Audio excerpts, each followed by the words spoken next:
Hello everyone, and welcome to another game of World of Warships. Today's replay is from Coniles, and I'm terribly sorry if I'm mispronouncing it. Now he is in the SAO TT-10 Japanese cruiser.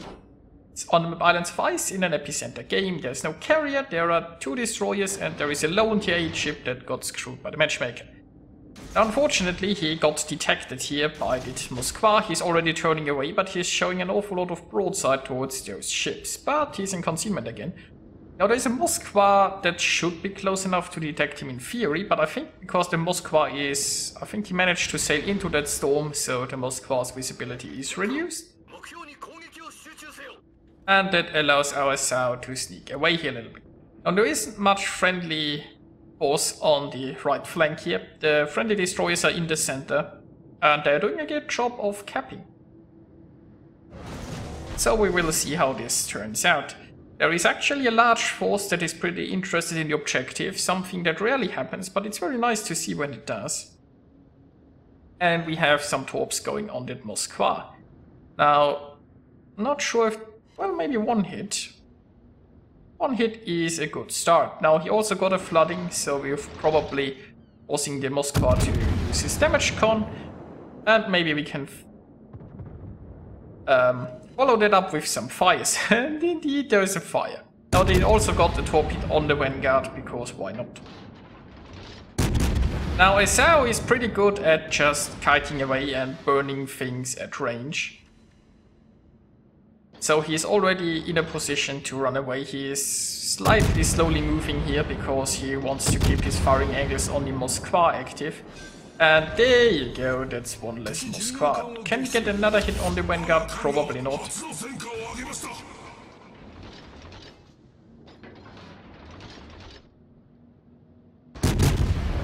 Now I think the Vanguard was flooded earlier too, so his damage con should be on cooldown. Fires would be very nice here indeed.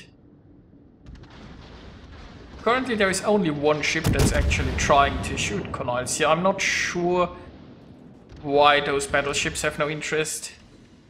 Now SAOs are kind of known for a bit of trollish armor. But still, I mean... I don't think those battleships have an actually better target to shoot at. But you know, since he is mostly being left alone here, he can just basically sit here and farm himself a Vanguard. Now the Vanguard is the one who had the best angle towards him, but the Vanguard was really not interested in any of that. It's really just the Seattle that's shooting him. And that's nice. Now we have some friendly battleships coming over here. If the friendly battleships engage those enemy battleships, it's ideal. Because they might just get the attention of those battleships, allowing the SAO more easily to just sit back and farm damage and do what SAOs do best. Now, since that Seattle is getting annoying, he's going to focus the Seattle for now. The Seattle is pushing in rather aggressively against battleships, which is probably not the smartest move.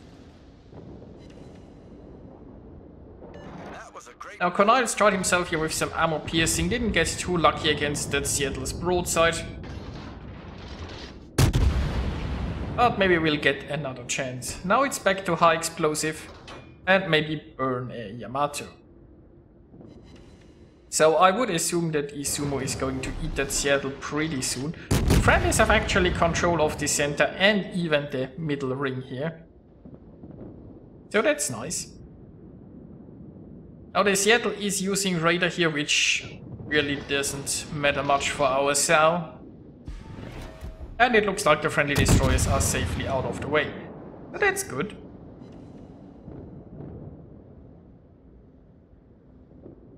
And the Seattle seems to be still floating.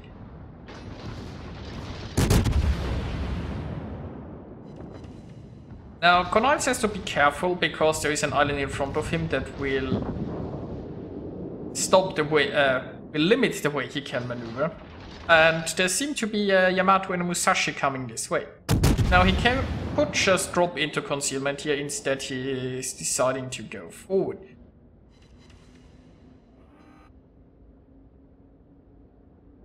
Now, you don't really want to get too close towards those battleships, because at close range those battleships are sort of favored. They will be much more likely to hit with their guns. And, well, as Sao's armor doesn't stand up to a Yamato and a Musashi. Now, on the other side, the Sao does have torpedoes though, but he can't turn and use them just right now. Now, what he's trying to do here is drop into concealment. That's why he stopped firing. He is sailing inside that snowstorm, and concealment it is. Now he is in a perfect position to get some torps off. And he only has one launcher. I guess the other one got knocked out. Or was it just still on cooldown? Well, doesn't really matter. So, torps are on the way, and now he's sailing here into the center. And probably can help fight off some destroyers. We have a crossbow here. There is also a Shimakaze around. Now he is using defensive fire and not Hydro. Hydro would obviously be a pretty decent choice about right now. But I mean, you never know when you load into a battle if you're going to find a carrier or not. So, Kurfürst coming this way. Kurfürst would see his broadside, so once again he's just holding his fire here and not wanting to expose his vulnerable broadside.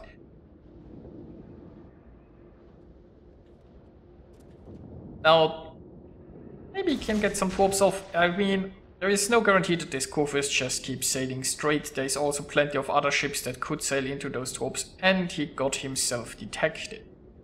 So that's probably one of the destroyers that could prove troublesome, especially if the Kurfürst has an interest in him. So he's already turning away here. And ooh, this could hurt, but you know, it's a Kurfürst, and Kurfürst's well-known German accuracy delivered nothing. So it looks like the Yamato and the Musashi never actually tried to push in or anything. They are just probably reversing back there, which is good news, which means they aren't really participating in the battle for the center. But I mean, they are engaged with the friendly battleships over there. So that Shimakaze might prove troublesome. I'm hoping that he won't just torp this Montana. Shimakaze is eating quite a bit of damage though, so that's good news.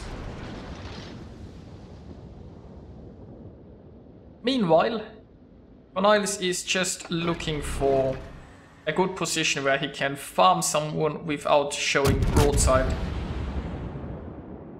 to scary ships.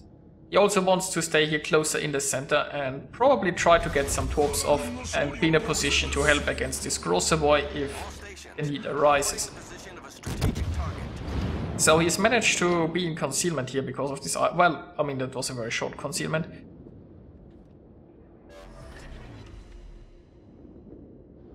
Look at that broadside Sao.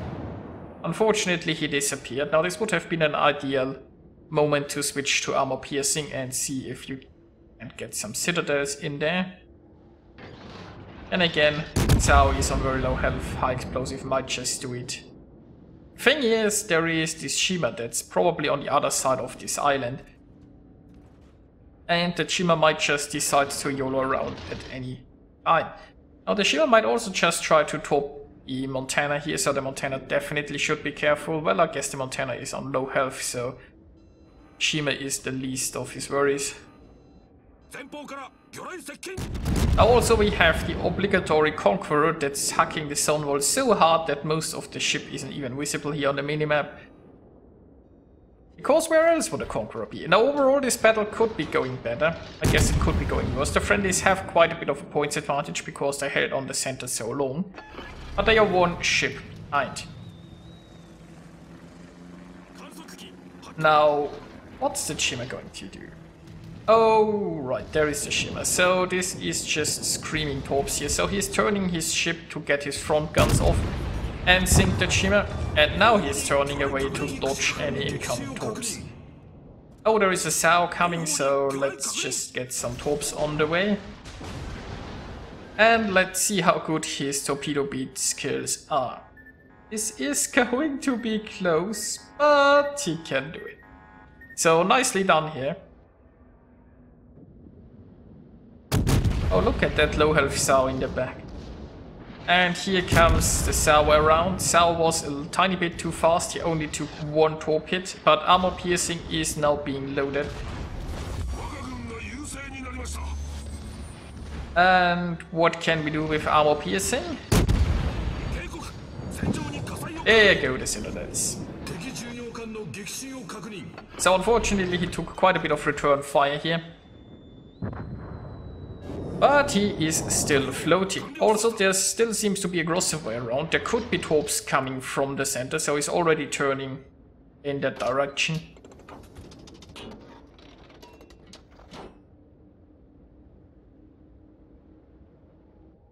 So, the Lone Conqueror on the zone wall, not sure how well he's faring, but we still have, well, an Izumo here in the back. We just lost a ship over there.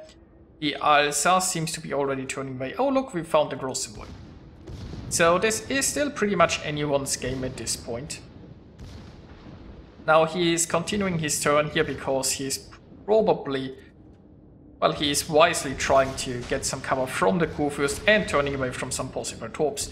Now this means he wasn't able to get a salvo off on the Grossovoy just yet, but the guns are finally pointed the right way. Shells are in the air. And that's one less Grossovoy. The Kraken's unleashed. So, I don't know, can he get a double strike against the Kurfürst there? Would be neat, wouldn't it? Then again, I mean, maybe already too much time has passed for double strike anyway. Well, looks like that. So he missed that Kurfürst, but he torped the Friedrich. Okay, that leaves the enemy with two ships, and one of them is a Sao that's barely even floating. Now there is no need to go for anything like armor piercing, even if the Sao is showing quite a bit of broadside there, because it's so low on health that it would have just been a waste to switch ammunition. And that leaves the enemy team with just one Hindenburg. So the final question remaining is, can he get kill number 8? Well, I guess we're going to find out. Now he's also not that healthy anymore. At this point it really doesn't matter if he sinks or not. Personally, yeah, he's using the damage con here because why not? I mean, if he gets set on fire again, then so be it. But he wants to preserve his health against as much as he can against direct damage. I mean, this is the last engagement here. He doesn't have to plan ahead what happens afterwards.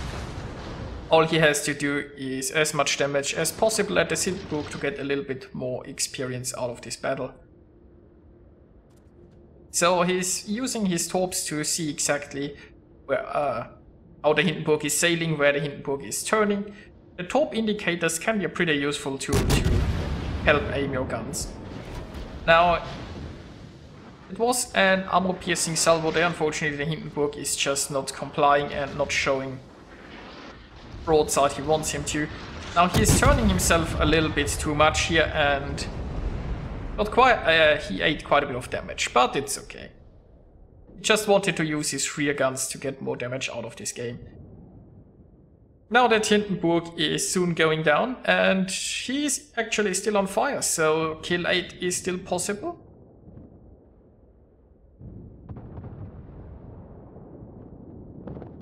But it's not going to happen. Oh, here we are with the results. Coniles earned himself 2,992 base experience, and just very nicely done by him. He achieved a Confederated Devastating Strike, a Kraken, a First Blood, and a High Caliber, scoring 250,000 points of damage and sinking 7 enemies. So yeah, a very nice game. I hope you enjoyed watching it too, and I'll see you guys next time.